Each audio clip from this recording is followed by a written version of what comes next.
ચલો આગળ વધીએ. પાંચમો દાખલો મેં તમને સમજાવ્યો. હવે છઠ્ઠો દાખલો જુઓ. આરીફે બેંકમાંથી ₹80,000ની લોન લીધી, એટલે પી બરાબર આવી જાય 80,000 રૂપિયા.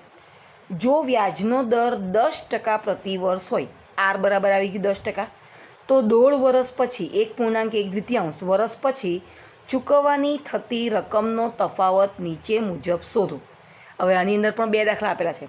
પહેલું જે છે ને એ વાર્ષિક ચક્રવૃદ્ધિ વ્યાજ શોધવાનું છે, એટલે કે વ્યાજની ગણતરી વર્ષે વર્ષે થતી હોય. એ 1.5 વર્ષનું વ્યાજ શોધવાનું છે, પણ આમાં વ્યાજની ગણતરી એક વર્ષે થતી હોય તે મુજબ કેટલું વ્યાજ ચૂકવવું પડે. અને બીજામાં એવું છે કે અર્ધવાર્ષિક ચક્રવૃદ્ધિ વ્યાજ, એટલે કે વ્યાજની ગણતરી 6 મહિનામાં થતી હોય તો કેટલા રૂપિયા વ્યાજ ચૂકવવું પડે અને એનો તફાવત શોધવાનો છે. હવે અર્ધવાર્ષિક હોય એટલે આપણે 3 વાર ગણતરી કરવી પડે, કારણ કે 1.5 વર્ષ છે. પણ વાર્ષિક શોધવું હોય તો 1.5 વર્ષનું કેવી રીતે શોધાય? આગળ આપણે એવો દાખલો ગણી ગયા છે. 1.5 વર્ષનું હોય ને ત્યારે શું કરવાનું? એન બરાબર પહેલાં 1 લઈ લેવાનું. 1 વત્તા 1/2 થયું ને, તો એન બરાબર 1 લઈ લેવાનું, ને બીજા અડધું વર્ષ છે ને એનું પછી સાદું વ્યાજ શોધી કાઢવાનું. આ પ્રમાણે ગણવાનું છે. હવે ગણતા જઈએ એટલે ખ્યાલ આવે. જુઓ, પહેલું ચક્રવૃદ્ધિ વ્યાજની ગણતરી વાર્ષિક હોય, બરાબર. હવે એમાં શું છે? પી બરાબર 80,000 રૂપિયા, આર બરાબર 10% અને એન બરાબર 1.5 વર્ષ. હવે પહેલાં આપણે વાર્ષિક ગણતરી કરીએ છીએ, એટલે પહેલાં 1 વર્ષનું કરી નાખવાનું. એટલે એ બરાબર આમાં બધા સૂત્રની અંદર એનની જ આપણે વેલ્યુ બરાબર ખાસ જોવાની છે. અત્યારે એન બરાબર 1 લેવાશે, કારણ કે આપણે વાર્ષિક ગણતરી કરીએ છીએ અને 1.5 વર્ષ છે. 1.5 વર્ષમાંથી ફક્ત અત્યારે આપણે 1નું જ શોધવાનું છે. આ ધ્યાન રાખજો. ચાલો, હવે આ તો કિંમત મુકતા આવડી ગઈ હશે. 80,000 1 + 10/100, એટલે આ 100 ને 10 એટલે 110/100 થયું. ચાલો, હવે આ પ્રમાણે જોયું તો 2 મીંડા ઉડી ગયા છે. 11નું 110નું 1 મીંડું ઉડાડ્યું અને આનું 1 મીંડું ઉડાડ્યું, એટલે જવાબ કેટલો આવ્યો? 11 × 88 ને 3 મીંડા એટલે 88,000 રૂપિયા આવ્યા. હજુ ગણતરી પૂરી નથી થઈ. 1.5 વર્ષનું શોધવા માટે આ તો 1 જ વર્ષનું શોધ્યું છે, હજુ અડધા વર્ષનું બાકી ને, તો 6 મહિનાનું કેવી રીતે શોધાય? તો હવે બાકીના 6 માસ માટે સાદું વ્યાજ શોધવાનું. તો સાદું વ્યાજ શોધવા માટે આપણે પી કેટલા લેવાના? ઘણા પીની જગ્યાએ જો 80,000 લખી નાખશે તો દાખલો ખોટો પડે. પીની જગ્યાએ કેટલા લેવાના? હવે 88,000 રૂપિયા લેવાના થાય. ખબર પડી? કારણ કે જો તમે 80,000 લેવો તો તમે ખાલી સાદું વ્યાજ શોધેલું જ કહેવાય 6 મહિનાનું. આ આગળ ચક્રવૃદ્ધિ વ્યાજ શોધવું એની પણ ગણતરી લેવાની ને આપણે. એટલે હવે પી બરાબર લેવાનું 88,000 રૂપિયા, આર બરાબર 10% અને એન બરાબર અડધું વર્ષ, 1/2 યર. હવે કયું શોધવાનું? સાદું વ્યાજ શોધવાનું છે. સાદું વ્યાજનું સૂત્ર એટલા માટે આપણને મોઢે હોવું જોઈએ. આઈ બરાબર PRT/100. પીની જગ્યાએ 88,000, 10, 1 અને 100. આ બે ક્યાંથી આવ્યા? 1/2 છે ને, ટી બરાબર 1/2. બરાબર. ચાલો, કેટલા ઉડ્યા? 2 મીંડા ઉડ્યા અને 44 દુ 88 તે ઉડ્યા, એટલે 4400 રૂપિયા એ 6 મહિનાનું વ્યાજ આવ્યું. ખાલી 6 મહિનાનું વ્યાજ પણ જોવાનું નથી, ખાલી આ પણ નથી જોવાનું. 88,000 રૂપિયા અને 4400 રૂપિયાનો સરવાળો એટલે તમારી કુલ રકમ આવે 92,400. આ તમે શાનો જવાબ લાવ્યા એ ખબર છે? નહીં તો કોઈ વાર એવું બને કે દાખલો ગણતા ગણતા શું શોધો છો ને તે જ ભૂલી જવાય. આ તમારું પહેલું જે છે ને કે વાર્ષિક ગણતરી જો થતી હોય તો 1.5 વર્ષ પછી કેટલી રકમ આવે? એ રકમ તમારી આવી 92,400. એટલે આ 1 નંબરનો દાખલો પૂરો થાય છે. હવે 2 નંબરનો દાખલો શું છે? ચક્રવૃદ્ધિ વ્યાજની ગણતરી દર 6 માસે થતી હોય. ચક્રવૃદ્ધિ વ્યાજ ગણવાનું છે, રકમને આ બધું આવું જ છે, પણ હવે વ્યાજની ગણતરી 6 મહિને કરવાની છે.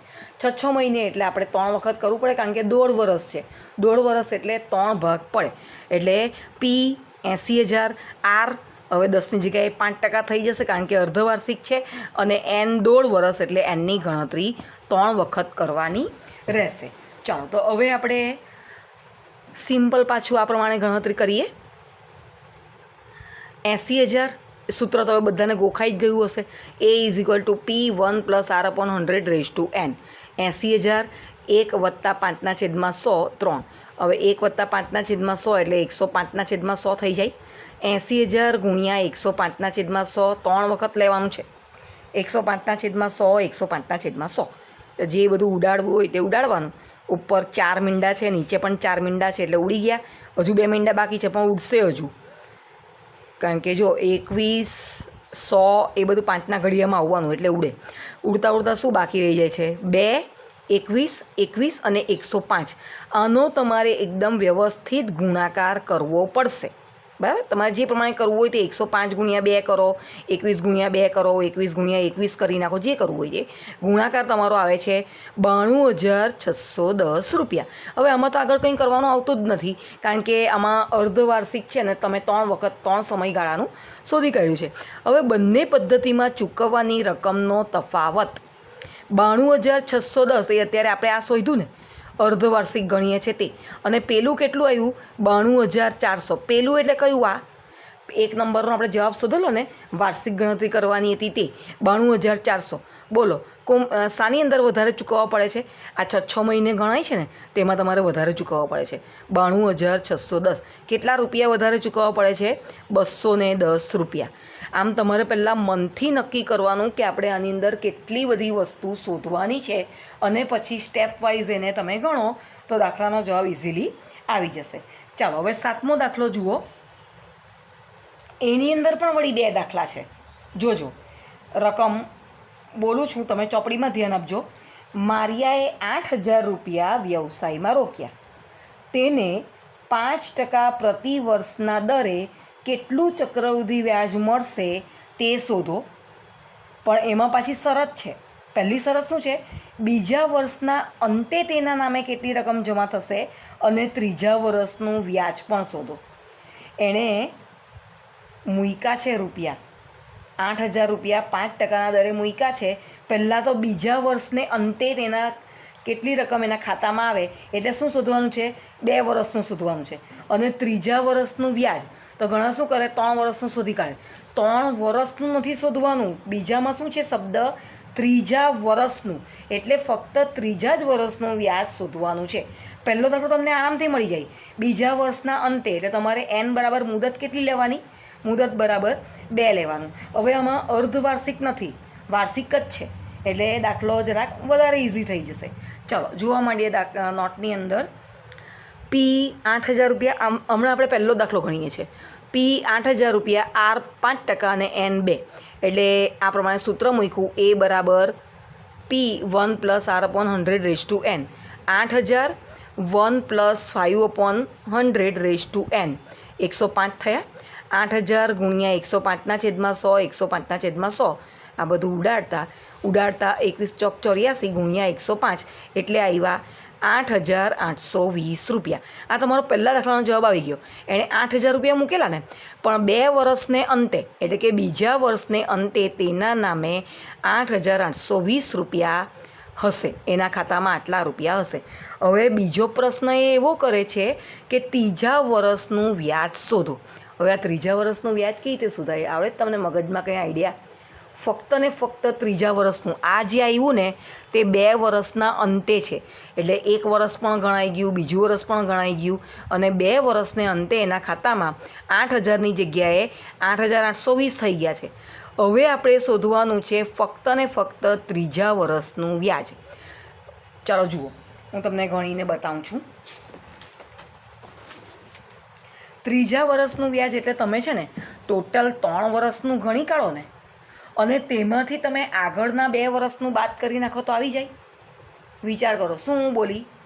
આ જે રકમ છે, જે વ્યાજનો દર છે એ પ્રમાણે ફક્ત ત્રીજા વર્ષનું પૂછ્યું છે ને, તો આપણે શું કરવાનું? પહેલાં 3 વર્ષનું સામટું શોધી નાખીએ, અને આગળનું તો આપણને 2 વર્ષનું ખબર જ છે ને, એટલે બાદબાકી કરી નાખો એટલે ફક્ત એ ત્રીજા વર્ષનું વ્યાજ આવી જાય છે. બરાબર? ચાલો હવે જોઈએ. 8,000 1 + 5/100 n. આ પ્રમાણે 8,000 105ના છેદમાં 100, 105ના છેદમાં 100, 105ના છેદમાં 100 ઉડાડ્યા. 3 મીંડા છે એટલે 2 મીંડા ને 1 મીંડા ઉડાડ્યા. પછી 2 ચોક 8, 2 પચામ 10 ઉડાડ્યા. 21 પંચા 105 ઉડાડ્યા. આ 105 અને આ 100 પણ ઉડે છે. આ પ્રમાણે બધું ઉડાડતા ઉડાડતા આવ્યું 21 21 21. 21નો ઘન આવ્યો. 21 ગુણ્યા 21 ગુણ્યા 21 એટલે કે 9,261 રૂપિયા. આ 9,261 શું છે? 3 વર્ષ પછી એને મળે. 8,000 રૂપિયા મૂકેલા હોય તો 3 વર્ષ પછી એના ખાતામાં 9,261 રૂપિયા મળે. હવે ફક્ત ત્રીજા વર્ષનું વ્યાજ શોધવા માટે વ્યાજ મુદ્દલમાંથી 2 વર્ષનું વ્યાજ મુદ્દલ કાઢી નાખવું પડે. એટલે કે આગળ જે આપણે શોધ્યું તે આ 9,261 આવ્યા, એમાંથી આગળના 8,820 રૂપિયા કાઢી નાખો તો 441 રૂપિયા. એટલે ફક્ત ત્રીજા વર્ષનું વ્યાજ 441 રૂપિયા એને મળે છે. આમાં વ્યાજ મુદ્દલ નથી આવતું, કારણ કે 2 વર્ષનું વ્યાજ મુદ્દલ આપણે બાદ કરી નાખ્યું છે, અને ત્રીજું હતું તે પણ આ વ્યાજ મુદ્દલ જ હતું, એમાંથી આગળનું વ્યાજ મુદ્દલ કાઢી નાખ્યું. એટલે આ જે આવ્યું એ ફક્ત વ્યાજ આવે છે. આમ ત્રીજા વર્ષનું વ્યાજ 441 રૂપિયા થાય. ખ્યાલ આવે છે? એટલે સમજો દાખલામાં શું કહેવા માંગે છે તે. આ એકદમ લાંબા દાખલા છે, એટલે તમારે જરા સમજીને શાંતિથી કરવું પડશે. ચલો હવે 8મો દાખલો જોઈએ. જો 10,000 રૂપિયાને 1.5 વર્ષ માટે 10% દરે પ્રતિ વર્ષ અર્ધવાર્ષિક ચક્રવૃદ્ધિ વ્યાજે મૂકવામાં આવે તો ચક્રવૃદ્ધિ વ્યાજ અને વ્યાજ મુદ્દલ શોધો. શું આ વ્યાજ તેના વાર્ષિક ચક્રવૃદ્ધિ વ્યાજ કરતાં વધારે હશે? આ દાખલો તમારે જાતે ગણવાનો છે. હું તમને ફોટોકોપીમાં મૂકી આપીશ. પહેલાં સમજાવી દઉં કે કેવી રીતે ગણવાનું, કારણ કે આવા બહુ બધા દાખલા આગળ થઈ ગયા. હવે તમે પણ ગણશો ને, અને ફોટા હું બીજા દિવસે જ મૂકવાની છું, ને તે દિવસે તમારે હોમવર્ક બધું જાતે તૈયાર કરવાનું રહેશે, અને બીજા દિવસે તમારે ફોટોકોપીમાં જોઈ લેવાનું રહેશે. ચાલો, પી બરાબર કેટલા? 10,000 રૂપિયા. આર બરાબર 10% અને એન બરાબર 1.5 વર્ષ. પણ અર્ધવાર્ષિક છે એટલે આપણે એન બરાબર કેટલા લેવાનું? જુઓ, મેં ગણેલું છે, એન બરાબર 3 લેવાના છે. બરાબર. હવે શું? હા, એ લોકોએ પૂછ્યું છે કે ચક્રવૃદ્ધિ વ્યાજ અને વ્યાજ મુદ્દલ શોધો. એ તો આપણને આવડે જ ને, જો મેં નીચે પણ કર્યું જ છે. બરાબર. આ બધું શોધાઈ ગયું, એટલે આટલું બહુ મોટો દાખલો આવશે આ. હા, એ તમે જોજો. હવે શું આ વ્યાજ તેના વાર્ષિક ચક્રવૃદ્ધિ વ્યાજ કરતાં વધારે હશે? હવે જે 1.5 વર્ષ છે ને, 1.5 વર્ષનું આપણે ફેરવી નાખવું પડશે. શું કરવું પડે? 1.5 વર્ષ એટલે 1 + અડધો એમ કરવું પડે ને. હા, એટલે આની અંદર પાછું પહેલાંના જેવું થશે. પહેલાં 1 વર્ષનું કરવાનું, અને પછી જે વ્યાજ મુદ્દલ આવે તે પછી તમારે પહેલાંમાં લઈ લેવાનું 6 માસના વ્યાજમાં. અરે 6 માસનું સાદું વ્યાજ શોધો તેની અંદર એ મુદ્દલ તરીકે લઈ લેવાનું, અને પછી સાદું વ્યાજ શોધો એટલે જે જવાબ આવે એ તમારો વ્યાજની ગણતરી જો વાર્ષિક થતી હોય તેનો જવાબ આવશે. હવે પાછું એવું પૂછ્યું છે કે શું આ વ્યાજ તેના વાર્ષિક ચક્રવૃદ્ધિ વ્યાજ કરતાં વધારે હશે? તો વધારે કે ઓછું એ જાણવા માટે તમારે શું કરવું પડે? પાછી બાદબાકી કરવી પડશે. જુઓ, એટલે અમે બાદબાકી કરી છે, આગળ મેં કરી છે. હવે કુલ વ્યાજ આવ્યું છે આ પ્રમાણે 1,550. કુલ વ્યાજ આ શાનું છે? વર્ષે ગણ્યું ને તે છે. ચક્રવૃદ્ધિ વ્યાજ ને પેલું દર 6 માસનું છે, અને પેલું વાર્ષિક છે. તો આ પ્રમાણે તમારે આ બંનેની કમ્પેરિઝન જ અહીંયા જ ખબર પડી જાય કે અર્ધવાર્ષિક ચક્રવૃદ્ધિ વ્યાજની ગણતરી એ વાર્ષિક ચક્રવૃદ્ધિ વ્યાજ કરતાં પણ વધારે હોય છે. ખબર પડી? પહેલા દાખલામાં પણ આવું જ આવતું હતું. 6 મહિને ગણે ને એ વધી જાય વર્ષે ગણે એના કરતાં. સિમ્પલ મેથડ છે, આપણે થિયરીમાં ભણ્યા જ છે કે વ્યાજનું પણ વ્યાજ એટલે ચક્રવૃદ્ધિ વ્યાજ, એટલે આમાં ફેર પડે છે. બરાબર. ચાલો હવે ક્વેશ્ચન નંબર 9 જોઈએ.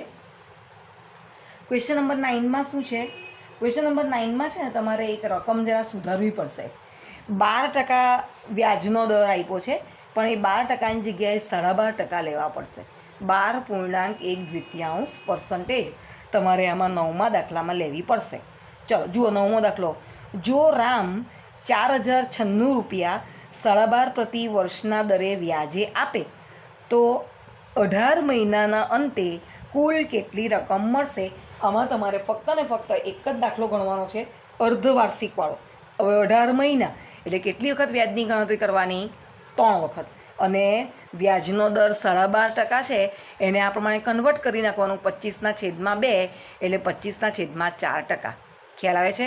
પી 4,096, આર 25/4, અને એન 18 માસ પણ અર્ધવાર્ષિક ચક્રવૃદ્ધિ વ્યાજ છે, એટલે ગણતરી આપણી થશે 3 વખત.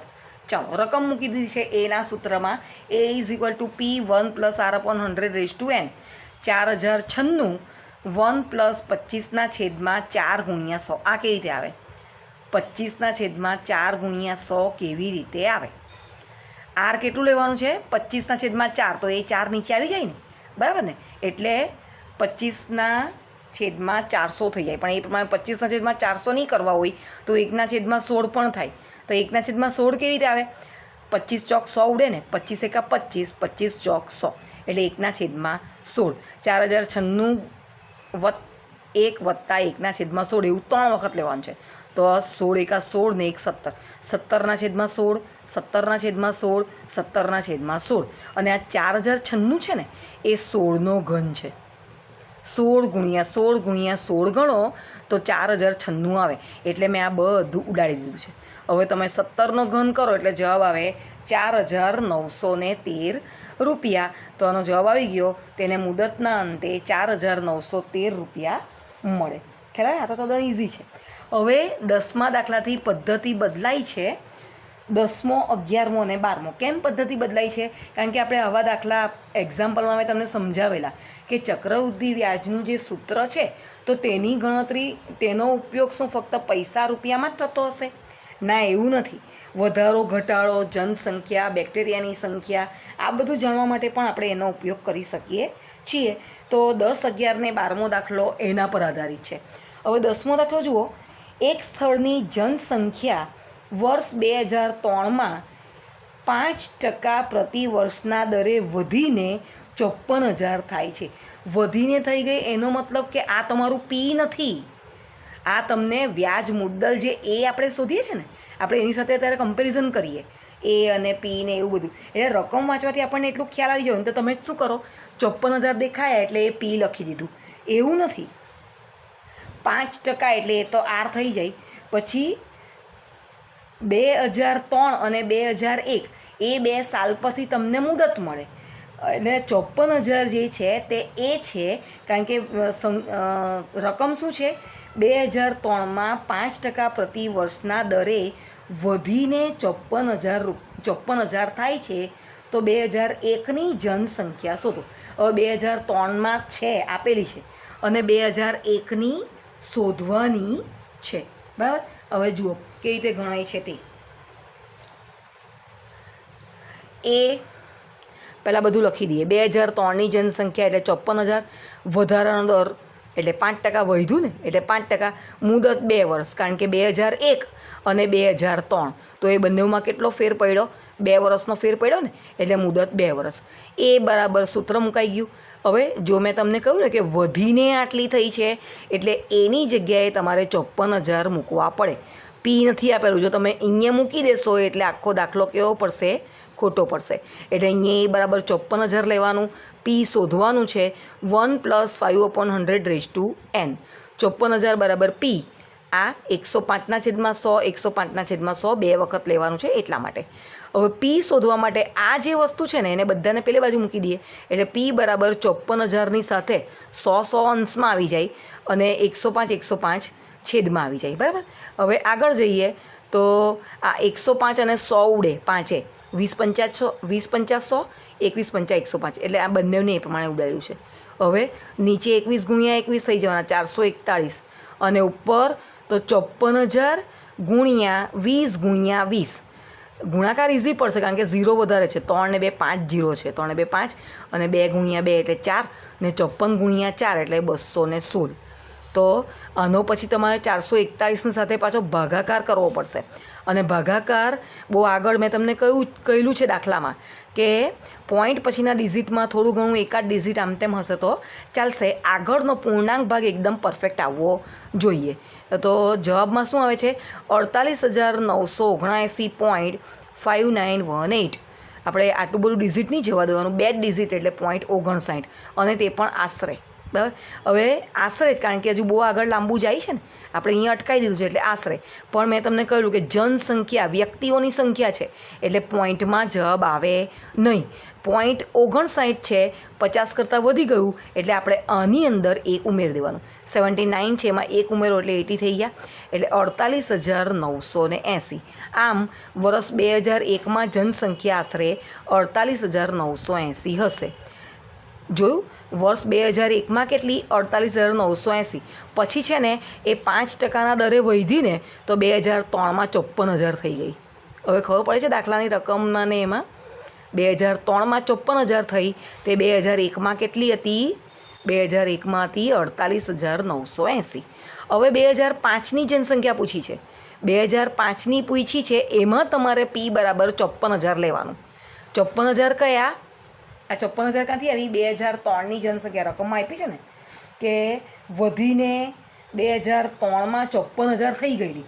હવે આપણને 2005ની પૂછી છે, એટલે હવે આપણે પાછળ જવાનું છે, એટલે મતલબમાં આગળ જવાનું છે. 2003 કરતાં આગળ 2004, 2005 પાછું મુદત કેટલું આવશે? 2 આવશે. અને પી બરાબર આવશે 54,000. આર 5%. આ પ્રમાણે ગણીએ. 54,000 1 + 5/100 ચાલો હવે 105ના છેદમાં 100, 105ના છેદમાં 100 એવું 2 વખત કરવાનું આવશે, જેમ આપણે આગળ ગણીએ છીએ તેમ. બરાબર છે? ઉડાડવાનું સમજ પડશે. હવે આવડવું જ જોઈએ, કારણ કે પરીક્ષામાં હું ગણવા નથી આવવાની, તમારે જ ગણવાનું છે.